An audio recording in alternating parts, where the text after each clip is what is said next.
The stars had always promised wonder. For centuries, humans looked up at the night sky and dreamed of the day they would reach out and touch those distant lights. They built ships.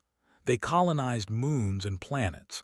They spread across dozens of star systems and called themselves a spacefaring species. But the universe was not empty, and not everything among the stars was wonderful. The Dominion had ruled their corner of the galaxy for 10,000 years. They were tall beings with gray skin and 4 eyes that could see in spectrums humans could not imagine. Their technology was ancient and powerful. Their fleet numbered in the thousands, and in all their long history, they had never lost a war. They did not negotiate. They did not trade. They simply arrived at a world, announced their ownership, and waited for the inhabitants to kneel. Every species they had ever encountered did exactly that. It was logical. It was sensible. Fighting the Dominion was like fighting a hurricane with your bare hands. When their scouts first discovered humanity, they were not impressed. These creatures were soft and fragile. They lived short lives. Their technology was primitive compared to Dominion standards. Their ships were slow. Their weapons were weak. The conquest would be quick and forgettable. Supreme Commander led the invasion fleet personally. It was an honor he had earned through centuries of service. 100 warships darkened the skies above human colonies, their hulls black as the void between stars. They moved with the confidence of predators who had never known fear. The first transmission was sent on all human frequencies. Stood on his command deck, his 4 eyes reflecting the blue glow of holographic displays. His voice was calm and cold. Creatures of Earth, I am Supreme Commander of the Dominion. Your worlds now belong to us. This is not a request. This is not a negotiation. This is fact. Lay down your weapons. Kneel before the Dominion. Your species will be given purpose. Resistance is not possible. Resistance is not logical. You have one planetary rotation to comply. The message ended, clasped his long fingers behind his back and waited. He had delivered this same speech to 37 species. The response was always the same. Fear, then acceptance, then obedience. Across human space, the message played on every screen and speaker. Soldiers heard it in their barracks. Families heard it in their homes. Leaders heard it in their war rooms. For a long moment, humanity was silent. Admiral stood on the bridge of the UTS Defiance, the flagship of the United Terran Coalition. She was 63 years old. Her hair had gone silver a decade ago. Her left eye was a cybernetic replacement, a gift from a battle she had almost lost. Scars marked her hands and face like a map of every fight she had survived. She played this message once, then she played it again. Around her, officers waited in tense silence. Some were afraid, some were angry, all of them looked to her for guidance. Let out a small laugh. It was not a nervous laugh or a frightened one. It was the laugh of someone who had heard a very bad joke. Statistical impossibility, she said, repeating the alien commander's words. Someone should tell the Dominion that humans have never been very good at math. Her communications officer looked up. Admiral, what do we tell them? Walked to the center of her bridge. She could see the distant lights of ships hanging in space like a promise of destruction. She had read the reports. She knew how outmatched they were. The enemy had better ships, better weapons, and more soldiers than humanity could ever hope to field. None of that mattered. Open a channel, she said. Broadcast on all frequencies. I want every human and every to hear this. The officer nodded. Channel open, Admiral. Straightened her uniform. When she spoke, her voice was steady and clear. This is Admiral of the United Terran Coalition, speaking on behalf of humanity. We have received your demands. We have considered your offer, and we have decided to decline. She paused, letting the words sink in across the void of space. Humanity does not kneel. Not to you. Not to anyone. You want our worlds. Come and take them, but understand this. Every city you attack will fight. Every soldier you kill will be replaced by 10 more. Every world you conquer will rise against you. We will make you bleed for every inch of ground, every drop of water, every breath of air." Her cybernetic eye gleamed in the bridge lights. "We will never surrender. We will never stop fighting. And when this war is over, it will not be humanity that lies broken and defeated. It will be you." She nodded to her officer. "End transmission." Silence fell over the bridge. Then slowly, her crew began to smile. It was not the smile of people who believed they would win easily. It was the smile of people who had made their choice and would not regret it. On the Dominion flagship, listened to the human response with growing confusion. His translators worked overtime, struggling to convey concepts that had no equivalent in the language. Defiance, pride, stubbornness. "They refuse," his second-in-command sounded genuinely puzzled. "They have seen our fleet, they know our history. Why would they refuse?" Did not answer immediately. He stared at the holographic image of the human admiral studying her face. There was no fear in her eyes, no desperation. She looked at him like an equal, like a threat. For the first time in his very long life, felt something cold settle in his stomach. It was not fear, not exactly, but it was the beginning of doubt. "Prepare the invasion force," he said finally. "If they will not kneel, we will make them." But as his officers rushed to obey, could not shake the feeling that something was different about these humans. Every other species had seen the dominion and chosen survival. These creatures looked at certain death and laughed. Perhaps, he thought, this conquest would not be as quick as he had hoped. He was more right than he could possibly know. Across human space, Admiral's message spread like fire. On colony worlds and space stations, in military bases and civilian shelters, people heard her words and felt something stir in their chests. It was old and powerful and utterly human. It was the refusal to accept defeat before the battle had even begun. Soldiers checked their weapons. Engineers prepared defenses. Ordinary people said goodbye to their families and reported for duty. They knew what was coming. They knew the odds were against them. And they did not care. The Dominion had conquered 1,000 worlds because every species they met understood the logic of surrender. They were about to discover that humans did not operate on logic. Humans operated on spite. The war had begun. New Carthage was supposed to be easy. The colony world was home to 3 million humans. It had a small military garrison, outdated defense systems, and no orbital support. When the landing craft descended through the clouds, their commanders expected to secure the planet within 48 hours. 50,000 warriors touched down outside the capital city. They were elite soldiers, veterans of dozens of conquests. Their armor could stop most human weapons. Their rifles fired plasma that burned through steel like paper. They marched in perfect formation, confident and unstoppable. The first sign of trouble came at the city limits. A single human soldier stepped out from behind a ruined wall. He was young, maybe 20 years old, with dirt on his face and blood on his uniform. In his hands, he held a rocket launcher that looked older than he was. The squad leader raised his hand, signaling his troops to halt. This was almost funny. 1 human against 50 warriors. The creature was either brave or stupid, probably both. "Put down your weapon," the squad leader commanded through his translator. "You will not be harmed if you surrender." The young soldier smiled. It was not a pleasant smile. "My grandfather fought in 3 wars," he said. "My mother died defending Luna Station, and my little sister is somewhere in that city behind me." He raised the rocket launcher to his shoulder. "You want her? Come through me." He fired.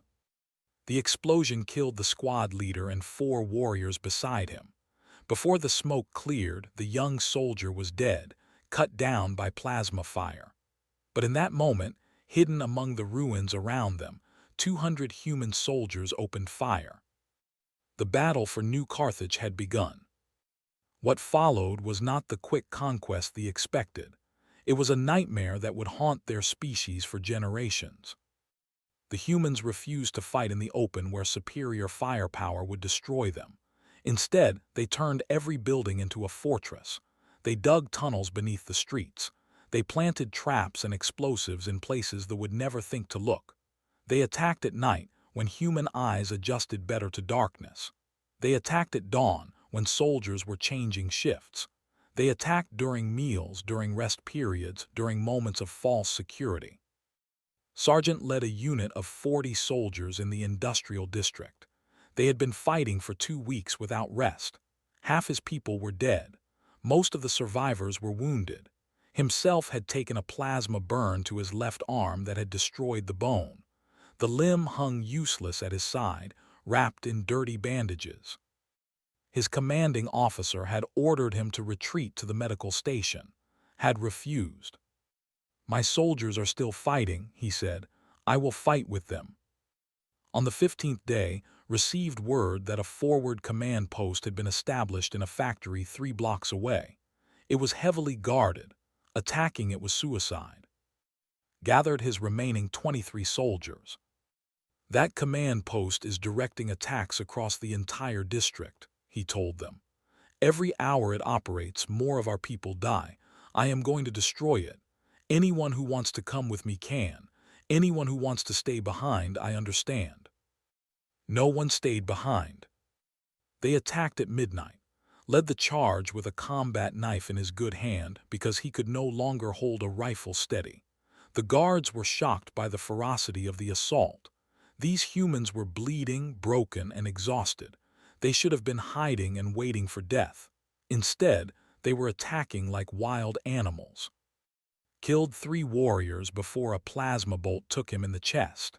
He fell, his vision going dark, but not before he saw his soldiers overrun the command post.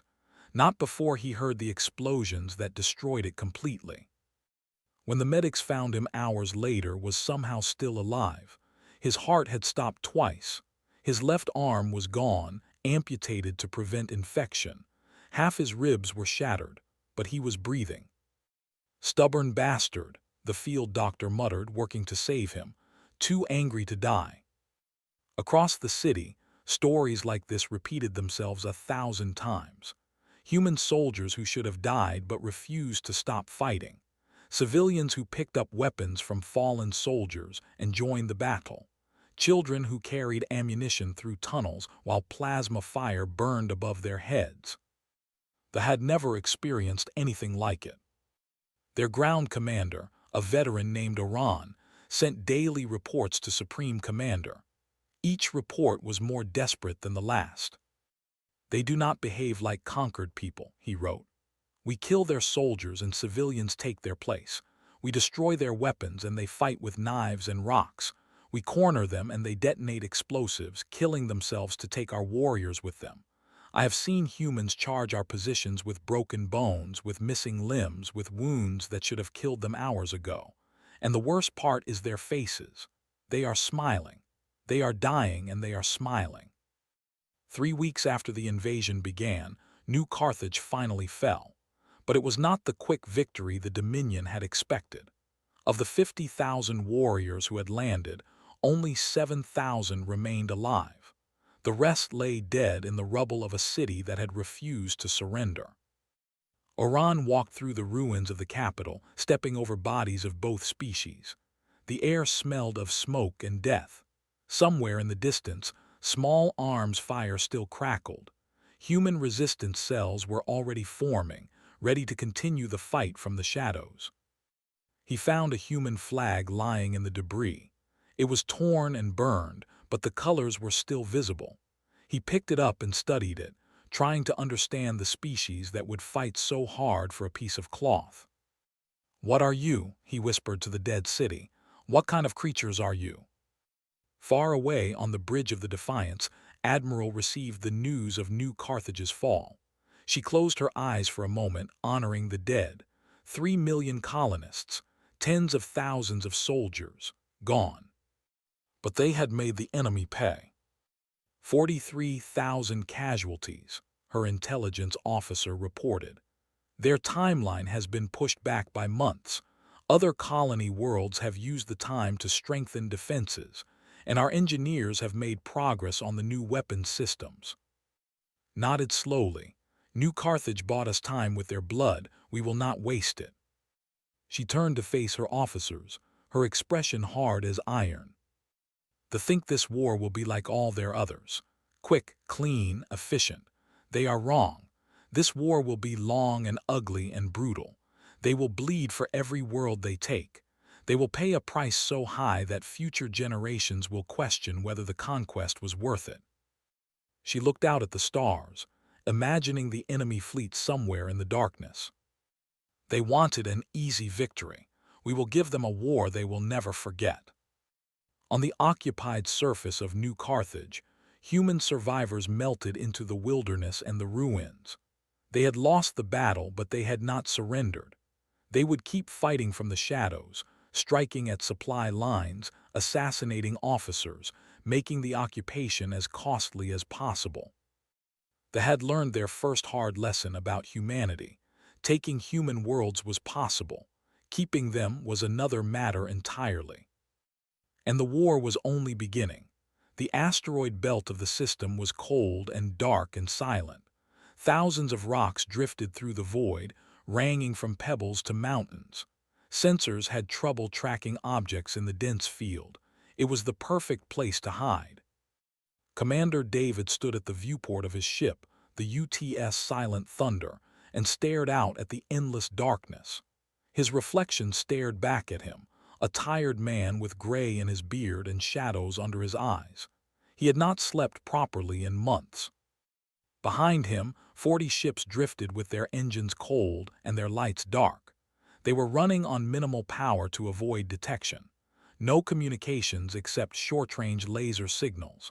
No movements except careful adjustments to avoid collision with asteroids.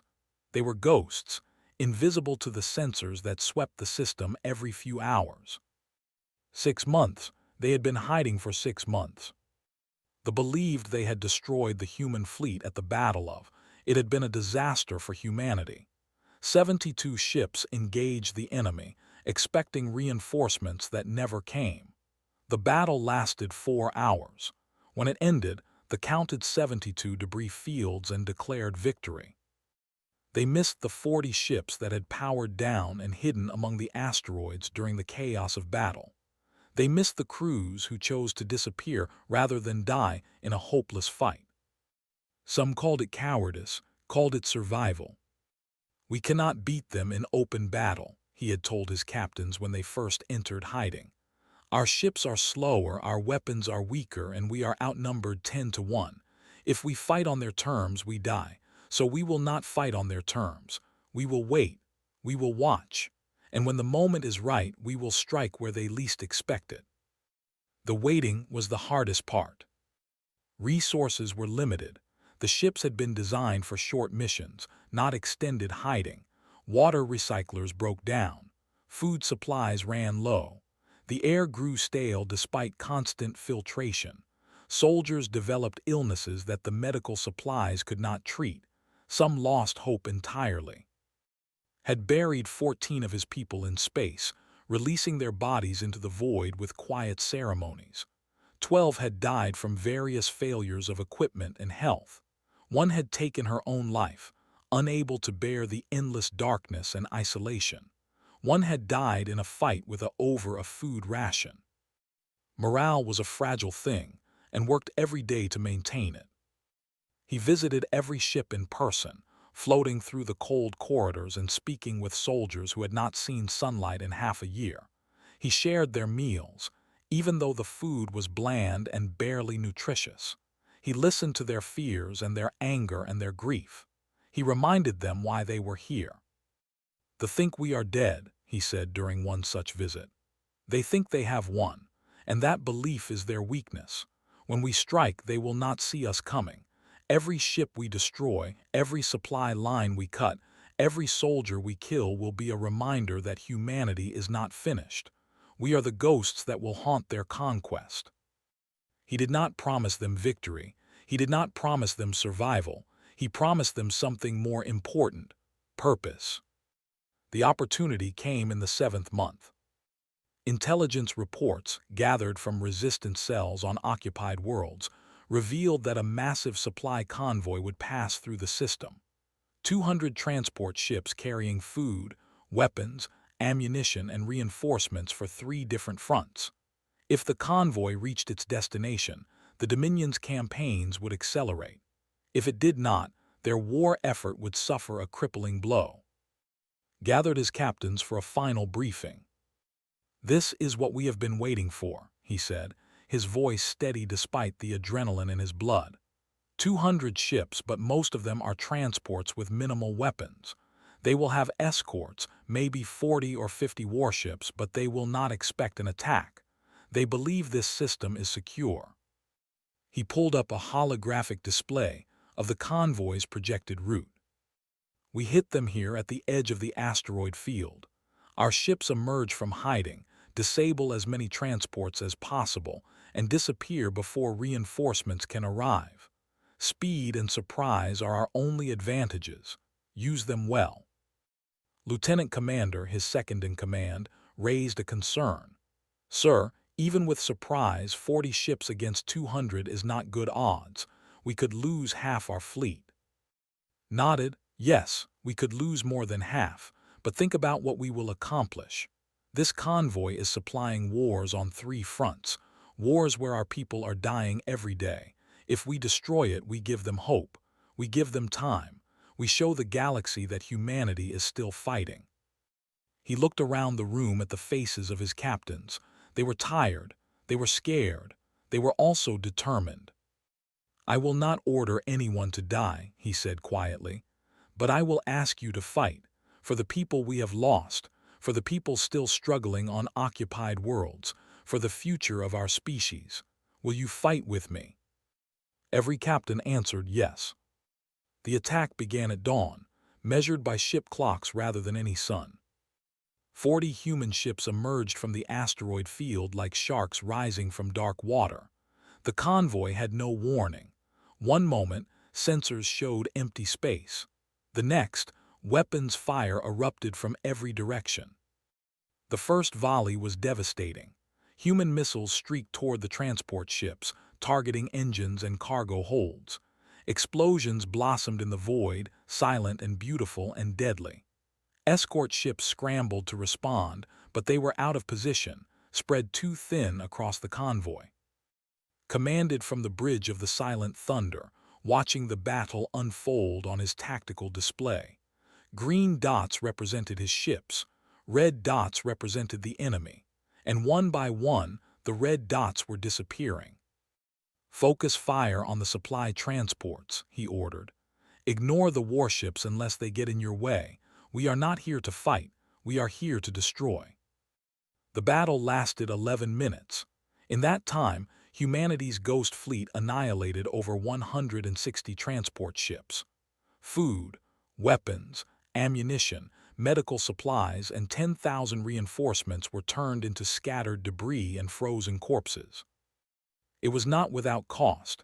18 human ships were destroyed. Over 2,000 crew members died, but they died accomplishing something that had seemed impossible. When the surviving escort ships finally organized a counterattack, the human fleet was already retreating into the asteroid field. They scattered in different directions, using pre-planned routes that would make pursuit impossible. Within an hour, they had vanished again, swallowed by the darkness between the rocks. Watched the last of his ships disappear from sensors, and allowed himself a moment of grim satisfaction. "Salvage teams," he said to his crew. "We have 4 hours to collect whatever supplies we can from the debris. After that, we disappear. The enemy will be hunting us with everything they have." As his crew moved to obey, composed a message for Admiral. It was short and simple. "Ghost fleet reporting. Convoy destroyed. 18 ships lost, 22 remaining, awaiting new orders. Humanity endures." On the Dominion flagship, Supreme Commander received the news with cold fury. An entire supply convoy gone. Wars that should have been won in months would now drag on for years. And worst of all, he had believed the human fleet destroyed. They were hiding, his intelligence officer explained nervously. Among the asteroids, our sensors did not detect them.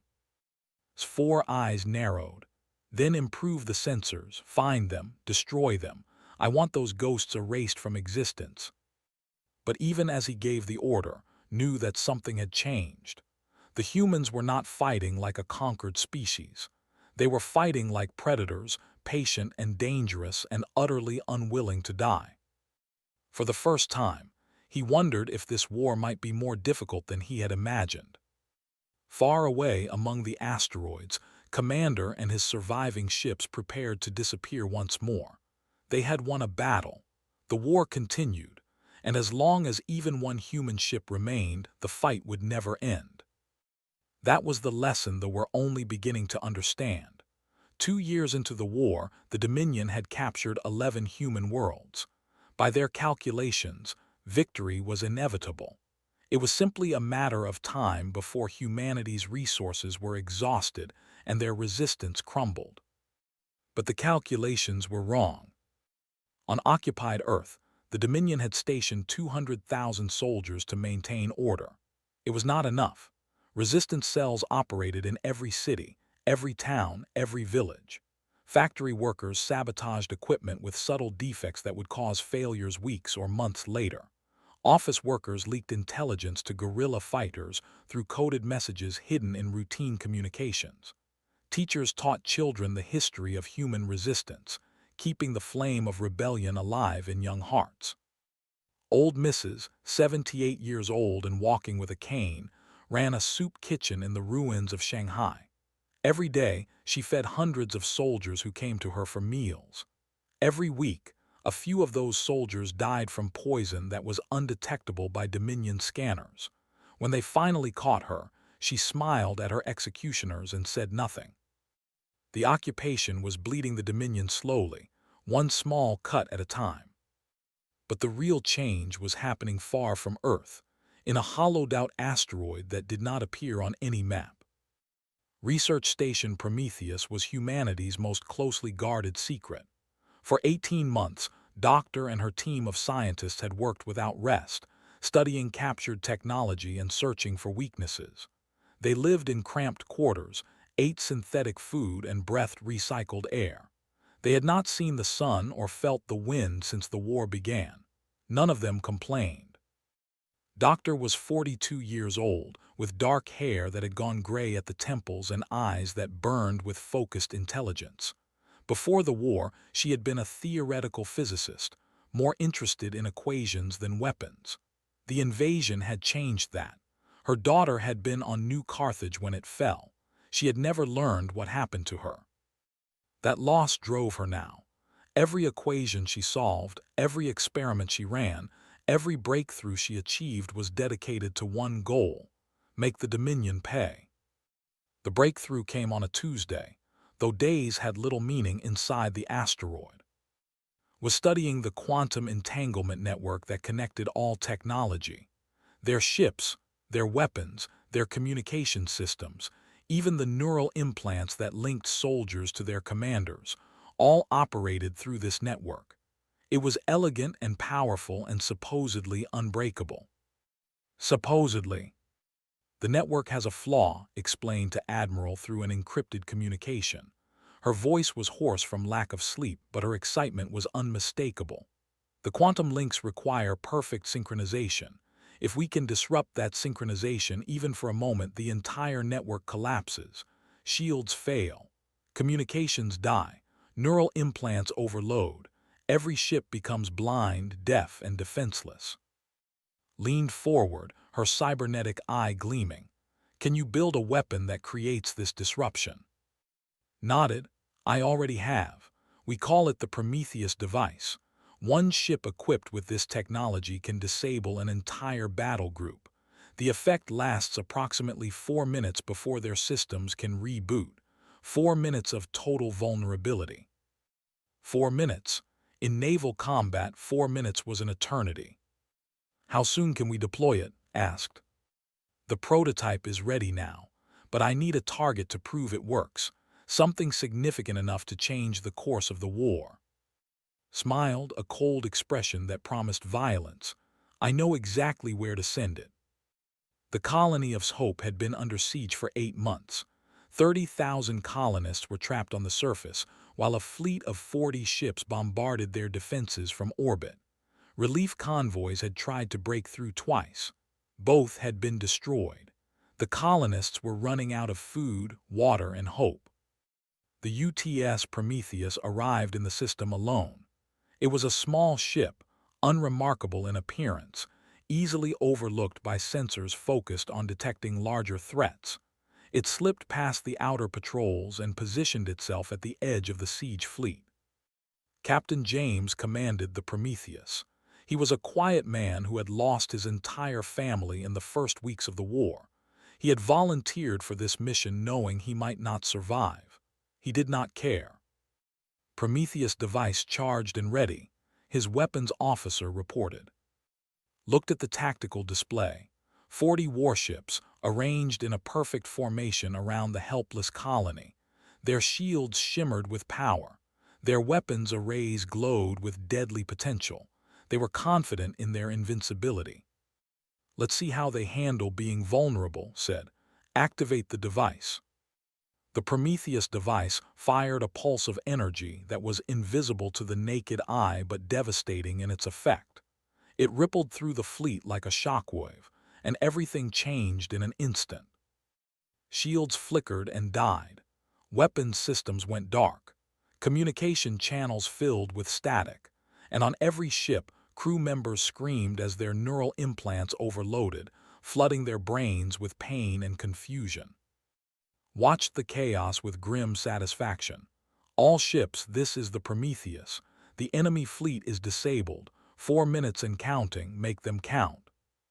The message was transmitted to a human fleet that had been waiting just beyond sensor range. 50 warships that had gathered in secret, preparing for this moment. They surged forward, weapons blazing, falling upon the helpless like wolves on wounded prey. The battle was less a fight than a slaughter. Ships tried to maneuver, tried to return fire, but their systems were dead. Human missiles slammed into unshielded hulls. Human guns tore through armor that had no defense. Ship after ship exploded in brilliant flashes of light. When the 4 minutes ended and systems began to reboot, it was too late. 37 of their 40 ships had been destroyed. The remaining 3 fled into faster-than-light travel, desperate to escape and warn the Dominion of what had happened. Captain watched them go. He did not pursue.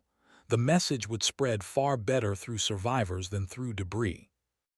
Hope, this is the UTS Prometheus, he transmitted to the surface. The siege is broken. Relief supplies are on the way. You are not forgotten.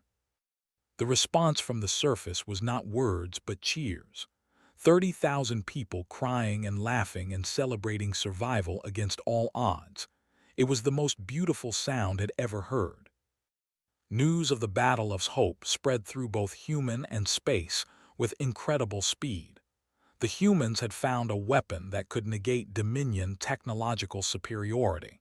The invincible conquerors could now be defeated. On occupied worlds, resistance fighters grew bolder. Recruitment soared. Garrisons that had felt secure suddenly found themselves surrounded by hostile populations that smelled blood in the water. Among something even more significant happened. For the first time in their recorded history, soldiers began to desert. They fled their posts, stole ships, and escaped to neutral space. The psychological blow of vulnerability was more devastating than any military defeat. Supreme Commander received the news in his private quarters. He read the reports 3 times, hoping to find some error, some explanation that would make the disaster less total. There was none. His second-in-command found him staring at a holographic map of human space. Supreme Commander, your orders. Was silent for a long moment. When he spoke, his voice was heavy with something his species rarely experienced: doubt. I have conquered 1,000 worlds, he said slowly. I have never encountered an enemy like this. Every advantage we possess, they find a way to counter. Every strategy we employ, they adapt. Every victory we achieve costs more than we can afford. He turned to face his officer. We are not fighting a war of conquest anymore. We are fighting for survival, and I am no longer certain we will win. It was the first time any commander had spoken such words aloud. It would not be the last. Far away, on the bridge of the Defiance, Admiral received reports of the spreading chaos among Dominion forces. Desertions, mutinies, entire sectors falling silent as commanders questioned their orders. She allowed herself a small moment of hope. "We have wounded them," she told her officers. "Now we finish them." The tide of the war had turned. Humanity was no longer merely surviving. Humanity was winning. Supreme Commander stood on the bridge of his flagship and watched 800 warships gather around him. It was the largest fleet the Dominion had ever assembled. Every ship that could be spared from every front, every reserve that had been held back for emergencies, every vessel that could carry a weapon had been called to this place. This was the final gamble, everything on one battle, victory or extinction. The target was Earth itself, the human, the heart of their resistance. If Earth fell, humanity would be broken. Their morale would collapse. Their scattered fleets would lose purpose. The war would finally end. Knew the risks. His fleet had traveled far from Dominion space, leaving their own territories vulnerable. If they failed here, there would be no second chance.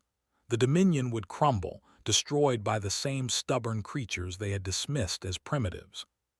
He could not allow that. He would not allow that. The fleet entered the Sol system like a tide of darkness, blotting out the stars as they approached the blue and green world that had spawned humanity. Sensors detected the human defense fleet waiting for them. 500 ships, arranged in a wall of steel between Earth and its enemies. 500 against 800. The humans were still outnumbered. They were still. And yet, as studied their formation, he saw no sign of fear or hesitation. They were ready to fight. They were ready to die. He opened a communication channel, one final attempt to avoid the bloodshed that was coming. "Humans of Earth, this is Supreme Commander of the Dominion. I speak to you now not as a conqueror but as a realist. You have fought well. You have surprised us. You have hurt us. But this battle cannot be won. Surrender now and I will spare your civilian population. Continue this resistance and I will burn your world to ash. The choice is yours." On the bridge of the UTS Defiance, Admiral listened to the ultimatum with a small smile on her weathered face. 3 years of war had aged her. Her hair was completely white now. New scars marked her hands and arms. Her cybernetic eye had been damaged and repaired twice. But her spirit was unbroken. She opened a response channel, knowing that billions of humans on Earth and across the galaxy were listening. This moment would be remembered forever. She chose her words carefully. "Supreme Commander, your people have been fighting us for 3 years. You have burned our colonies. You have killed our families. You have done everything in your power to make us kneel. And yet here we stand, still fighting, still hopping, still laughing at your demands." She stood straight, her voice growing stronger with every word. "You want Earth? Then come and take it. Bring your 800 ships. Bring every weapon you have. But understand this, even if you destroy our fleet, even if you glass every city, even if you kill every last one of us, you will never conquer humanity. Because somewhere, somehow, one human will survive, and that human will have children, and those children will have children, and someday, generations from now, they will come for you." Her cybernetic eye gleamed in the bridge lights. "We do not surrender. We do not kneel. We are humanity and we will never stop fighting. Now stop talking and start shooting." The channel closed. Silence filled both bridges, human and alike. Then Admiral turned to her crew and gave the order that would begin the final battle. "All ships engage." What followed was the largest naval battle in the history of either species. 800 warships clashed with 500 human vessels in a storm of fire and steel that stretched across millions of kilometers. Missiles crossed paths in the void. Energy beams cut through darkness. Ships exploded in brilliant flashes that would be visible from Earth's surface. The humans fought with everything they had. Commander and the remaining ships of his ghost fleet emerged from hiding to strike at the Dominion flanks. The Prometheus device activated again and again, creating windows of vulnerability that human ships exploited without mercy. On Earth's surface, defense platforms fired into orbit, adding their weapons to the desperate battle. But they had numbers, and numbers mattered. Human ships fell one by one, their crews dying at their posts rather than retreating. The defensive line began to buckle under the relentless assault. Colonel, his rebuilt arm now a gleaming prosthetic of metal and wire, commanded a Marine assault team aboard a boarding ship. Their mission was insane. Board the Dominion flagship, fight through thousands of enemy soldiers, capture or kill the Supreme Commander. "This is a suicide mission," his lieutenant said as their ship approached the massive vessel. Checked his weapon and smiled. "Every mission I have survived was supposed to be a suicide mission. Today will not be different." Their ship crashed into the flagship's hull, cutting through armor and sealing itself to the breach. Led his Marines into the corridors of the enemy vessel, fighting through waves of defenders. They took casualties with every meter of progress, but they did not stop. They could not stop. In the void, the battle continued. Admiral watched her tactical display with calm focus, directing ships to weak points in the enemy formation, coordinating attacks that maximized damage while minimizing losses. She had lost a third of her fleet. The enemy had lost half of theirs, but they still had numbers on their side. "Admiral," her sensor officer called out. "New contacts emerging from faster-than-light travel, bearing 270. His heart sank. Reinforcements. Had the Dominion held ships in reserve? If more enemies arrived now, the battle was lost. Then the sensor officer's voice changed, filling with wonder and disbelief. "Admiral, the new contacts are not. They are transmitting on human frequencies. It is the colonial defense fleets, all of them." Ships emerged from faster-than-light travel by the dozens, then by the hundreds. Vessels from every human colony that still had a functioning fleet. They had received word of the attack on Earth and had come to defend there. 200 ships, then 300, then 400, pouring into the battle like a wave of steel and fury. The tide shifted. Commanders watched in disbelief as their numerical advantage evaporated. Human ships swarmed their formations, attacking from every direction with the desperate ferocity of people defending everything they loved. On the Dominion flagship, Colonel fought his way to the command deck. His Marines had been reduced to a handful of survivors. He himself had taken wounds that should have killed him. Blood leaked from cuts and burns across his body, but he kicked down the final door and stepped onto the bridge where Supreme Commander waited. The alien leader was surrounded by the bodies of his guards, killed by the Marine assault. He looked at with 4 eyes that held no fear, only a strange respect. "You came for me personally," said, "even though you knew you would probably die. Why?" Kept his weapon trained on the alien commander. "Because you threatened our home. You demanded we surrender, and I wanted to look you in the eyes when I told you that humanity does not kneel." Studied the bleeding, broken human who stood before him with such defiance. In that moment, he understood something that 3 years of war had failed to teach him. "How did you do it?" he asked quietly. "You were outmatched in every way, technology, numbers, resources. How did you not break?" Lowered his weapon slightly. The question deserved an answer. "You never understood us," he said. "We do not fight because we think we can win. We fight because surrender was never an option. We fight because giving up is not in our nature. We fight because every human child is taught that some things are worth dying for. Freedom, family, hope." He met the alien's 4-eyed gaze without flinching. You conquered 1,000 worlds because every species you met calculated the odds and chose survival. We do not calculate odds. We simply refuse to accept defeat. Outside the flagship, the battle reached its conclusion. The remaining ships were surrounded and broken. One by one, they surrendered, powering down their weapons and awaiting capture. The greatest fleet the Dominion had ever assembled had been destroyed. Listened to the reports of his defeat with something like relief. It was over. The war was lost. But somehow, standing before this wounded human soldier who should have died a dozen times over, he did not feel defeated. He felt like he had finally learned something important. "I will order my people to stand down," he said. "The war is over. You have won." Nodded slowly. Then he did something unexpected. He extended his hand, the human gesture of respect between equals. Looked at the offered hand for a long moment. Then, for the first time in history, a supreme commander accepted the gesture of a conquered people. His long fingers wrapped around his hand, and the war ended not with more bloodshed but with understanding. 6 months later, the Treaty of Earth was signed. The Dominion from all human territories.